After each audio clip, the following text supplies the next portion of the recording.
on Mr. Anil Kumble. And before we start, let me just show you a visual, a picture. 2002, India versus West Indies. A bowler with a broken jaw. Bowling, creating one of the biggest and bravest moments of sporting history. What inspired you not to go home, have a surgery, and play? I mean, this is a Limitless India moment for us in 90s. We have seen this Limitless India moment. Just tell us, what inspired this moment? How did you create this moment? Good afternoon, everyone. It's indeed a pleasure to be here at the Republic Plenary session. I never thought of this as any brave move on my part. Yes, like you mentioned, I had to come back home to Bengaluru for a surgery. So my wife, who's sitting here, she had organized everything back home. So I was to come back and get my jaw fixed. But then I realized when I went back to the changing room that afternoon, when I knew that it was broken and then I was coming back home. When I went back to the changing room, we had, by the way, more than 500 runs on the board, and I was the only leg spinner. I was the only spinner in that playing 11. Of course, we had Sachin Tendulkar, who could bowl anything, and he was bowling leg breaks. And I saw sitting in the changing room just before tea, and I felt that I should go there and possibly pick up a couple of wickets to put the team in a good position.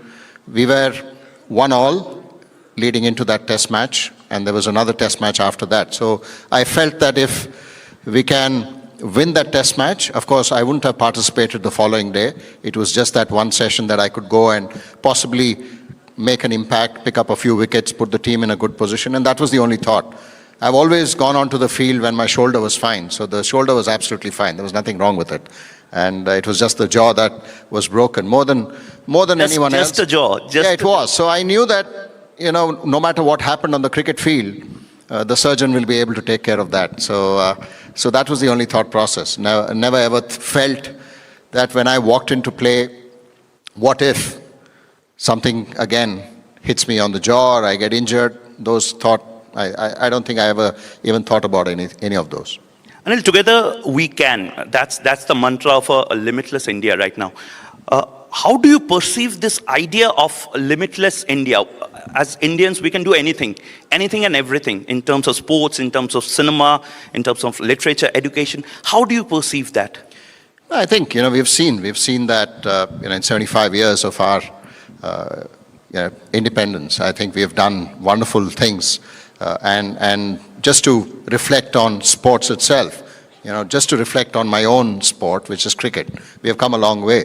Today we are consistently in finals. Yes, we have won a couple of tournaments, won World Cup recently in the T20. The last ODI World Cup, we were runners-up, and we are going to play again on Sunday.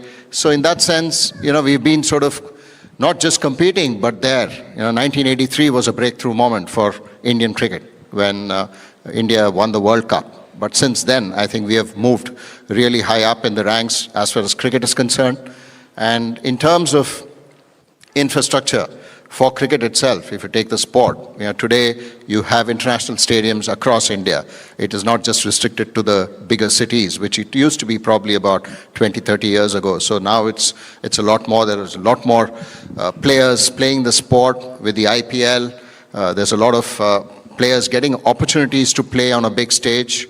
And not just the men's cricket. Women's cricket has evolved too, because when you talk about Limitless India, it's not just about one section of the society. It's not just men, it's also women. How do you sort of become inclusive? How do you ensure that they come along and then do what and make you proud? And women's cricket has certainly made India proud. Today, the Women's Premier League is happening, and that's something that's giving a lot of girls an opportunity to showcase their talent. And it also means that a lot of young girls are taking up the sport, and that's the beauty about cricket. Today, it's dominating in cricket, and other teams would want to beat India. It was not the other way around. It was always the other way around. When we sort of played, it was beating Australia was a big thing. Beating West Indies just prior to that was a big thing. And today, beating India is a big thing for the rest of the cricketing world. So that's the beauty about Limitless India. And when you talk about sport itself and how we have grown in sport, I strongly believe that when you want to become a sporting nation, when you want to create sport as a part of your livelihood, as a part of your lifestyle, it's important to create icons in sport. And today we have icons in athletics, in Neeraj Chopra, we have Manu Bhaker in shooting, and they also had someone to look up to in Rajavardhan Rathore, then Abhinav Bindra, and Gagan Narang in shooting. So you had someone to look up to. Badminton has had superstars. I mean, with Prakash Padukone being the first one to win the All England Championship. After that, you had Gopi Chand. And then in women's badminton, you had Saina Nehwal. Then now PV Sindhu. In tennis, Sania. So you have all these icons who then represent and give you that feel that when you're growing up or taking up the sport, you have someone to look up to, saying, you know what, if they can make it, even I can make it. I think that's the beauty about sport, and that's the beauty about the new India, because you have icons in every walk of life, not just in India. When you go outside of India, when you travel abroad and meet high-profile CEOs, and most of them are Indians. And that's the beauty about Limitless India. I think we have a great opportunity. The talent is there. It's just a matter of ensuring that we are all single-minded and determined in our approach, and things will, sky is the limit. I mean, that's all I can say. Anil, I think you remember, in fact, most of us remember that moment. In 2009, you were playing for IPL, and at that point of time, you were actually playing gully cricket. You were actually playing local cricket just to make a point that, no, I have to keep my performance on, and complacency should not grab me or should not kill me. What will be your suggestion for this Limitless India audience? We are a generation who want instant success, we want instant growth, but time and again we get depressed, we get demotivated with sudden failures. What will be the suggestion for Anil Kumble, who has seen a lot of ups and downs in his career? I think play a sport. That's the best part. When you play sport, at the end of the game, you have a result. Whether you win or lose, you have to again start from scratch the next day. And that's the beauty about sport. There's nothing called failure in sport. You only learn from, yes, a loss. In cricket, you lose a match. 2 days later, you again play a match. So we saw that. We saw that with New Zealand. They lost to India, and then 2 days later, they played South Africa. They've won, and now they are coming back again and playing India. So that's the beauty about sport. You lose one day, you learn from that, and then go on to the next stage. So I certainly believe that sport teaches a lot. It's a wonderful way to learn life lessons. It's a wonderful way to live your life, because when you play sport, you go through, like you mentioned, all the ups and downs in one's career. It's not always hunky-dory. You spoke about the 10-wicket haul. People know me because of that. I had a great day here in Delhi 26 years ago. But 4 days later, we traveled to Calcutta to play another match. It was a part of the Asian Test Championship against the same team, Pakistan, and I struggled to get 1 wicket. That's the beauty about cricket. You're up one day, and the next day you start all over again. So you learn to live with this, you learn to adapt, you learn to recognize the fact that in a career spanning 18 years, it takes a number of hits for you to actually succeed. So people talk about the 600 plus wickets, and they tell me that you're number one in India. All that is fine, but I had to bowl about 40,000 deliveries to get those 600. So which meant that more than 39,000 deliveries didn't get me any success. So it's about being persistent. It's about being at it all the time, and then eventually things will work out. And that's the beauty about sport. And I feel even without you noticing anything, it automatically teaches you all this. So please, if you feel stressed,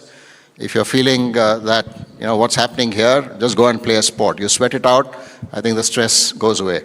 Do you think that more number of sportsmen coming out of India, this way India with this limitless idea can be the next superpower of sporting industry also? Oh, absolutely. I certainly believe that's one of the reasons about 15 years ago we started something called Tenwick, where we are focusing, the entire focus is on grassroots sports, because at the end of it, champions come out from a larger base. When you provide a larger base, then automatically, the sport grows and the sport becomes even more competitive. And that's the beauty about cricket. We spoke about Limitless India. When you speak about Limitless India, it's about creating more number of people participate in active sport. And that's something that we are constantly trying to achieve. In school, make it a part of the curriculum. Even today, yes, the government of India has taken a strong hold on ensuring that sport is everyone's sort of right. They go and play the sport. But I feel that every child should take up sport at a young age. We are not saying that you need to become champions, you need to represent India and win gold medals. No, just participating in a sporting activity, making it a part of your culture, making it a part of your lifestyle, certainly helps in developing a nice way of managing your own life. Ups and downs, challenges, exam pressures, then the result pressures, all of that gets taken care. So grassroots sports is something I strongly believe if you focus on, then automatically your champions will come out of that. And like I mentioned some of the champion names in the sporting world, you will see a lot more happening if we focus entirely on the grassroots sports. Anil, as a proud Indian, how important do you believe nationalism and strong sense of national pride are in building a limitless India? Because nationalism is right now what we feel is the need of the hour for every Indian, right now this audience sitting here. How important it is? It's extremely important. I think, we should be proud of our roots. We should be proud of our culture. We should be proud about who we are as people. And I certainly believe when we go out and represent our country in cricket, when you, just now we heard Ricky Cage perform the national anthem. You just get goosebumps when the same national anthem is played in Australia when you're standing there just before a match, or for that matter in England, or for that matter in New Zealand, or whichever part of the world. When you're representing your country and you have the national anthem play, it gives you goosebumps. And that's the kind of pride that all of us should have. And the moments when you win a match and the whole crowd, I mean, you go to any world event now, especially in cricket, about 90% of the crowd will be Indians. So you'll only see a sea of blue everywhere when India plays anywhere outside of India. And that gives us a lot of pride. It gives us it's like a 12th player playing for you. Cricket is played only with 11 people. 11 cricketers play on the field. But you have a solid backing of a 12th player in the kind of representation that happens across the world. And the sense of belonging and the sense of feeling itself is immense. So I certainly believe that we are at a stage where each one of us look at contributing in whatever role that we are playing. That itself, I think you're contributing to the nation. That itself is nationalism. I mean, in my view, if you can do your role that you're assigned to with the utmost sincerity, the utmost dedication, the utmost commitment, then I think you're one step there. It's just about understanding and being proud of who we are and who the representations are from India, and really being proud of them. And that to me is a feeling that I received when I go and play cricket for India, or even now, when I travel, because of the popularity that cricket has in India. It's wonderful to sort of get that kind of adulation and the kind of respect that you get just because you're a cricketer from India. And now the respect is really, really fantastic to get when you travel outside of India. And then last question, you have been to Ram Mandir Pran Pratishtha in 2024, and this year you have been to Mahakumbh. You were talking about the roots. How important it is to flaunt our Sanatan Dharma and our culture and not be ashamed of it. No, I don't think we were ever ashamed of our roots. I don't think India has ever been ashamed of our roots. It's just that I feel it's just that some of the narratives, of course, we went through a colonization and then, of course, globalization. Because of all of that, the narratives change a little bit. But I don't think, all of us are really proud of our heritage. I'm a very spiritual person. My mother was a very spiritual person. My wife, who's sitting here, is very spiritual, and she knows, all the scriptures, and she breaks it down and makes it even simple for me to understand. And it's about what you believe in, and it's something that is inside you. And like I mentioned, if you continue to sort of lead a path or lead a life which you do your own roles and you sort of go ahead and perform those duties, and that to me is itself spiritual. That's a motivating point to end this session. Thank you so much. Rini, please come. Let's have another round of applause for our 90s kids, the icon of 90s kids. Thank you so much, Anil.